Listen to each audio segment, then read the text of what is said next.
Hey YouTube, it's Matt at Image Photography in beautiful Chattanooga, Tennessee, and this is the video of my post. It's sped up quite a bit because I do spend quite a bit of time on my images, especially for competition images.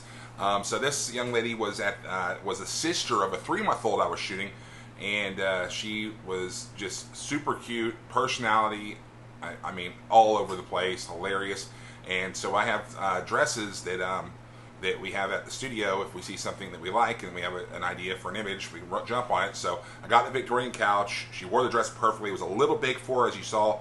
It kind of fell in the front of her, so I had to make the dress go up. But anyway, we continued on with the session, and you could tell that she was getting kind of sick of us. So we were like, we really need to hurry this along. This was towards the end, this shot, and I just absolutely loved it. I mean, she gave me smiles, she gave me twirls, but this shot was perfect. So basically I work out of the actions from the Greater Than Gatsby collection. I like their carving tree and their paint early, I think it's what it's called, collection. So I use my skin softening from Painterly. I also go through it with a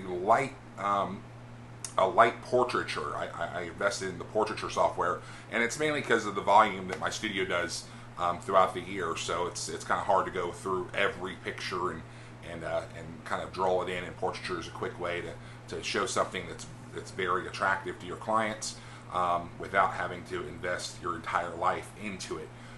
So we do that. But on my signature images like this one, I do go in, and every one of my sessions get a couple of these that we do. So basically, I like to stay on the warm side. I use Sparrow, I use Conway, and Mason Jar from the carving tree collection from the Greater Than Gatsby collections. And then for the Painterly collection, I use Da Vinci, which is a great Painterly that you can mask off. Once I'm finished with the colors and the way I really like to get it, I like to take the image, save it as a JPEG, and then go in and then put it in the Lightroom. And when I put it in the Lightroom, I've got one thing in mind. Actually, right there, you just saw, I forgot about that. Getting the stray hairs is like my pet peeve. But if you get them too much, it looks like she was photoshopped into the picture. So what I like to do is go back in and create some depth on some of the hairs and leave some of them up. I also use a lot of texture overlays. I've got a massive collection of textures. Been doing this 20 years. So my textures I put on over top. So right now you're seeing in the Lightroom, you're seeing me play with the light a little bit more. I've already put in the Lightroom once and added clarity and texture to it, and then overlaid that on the original JPEG that I was working with.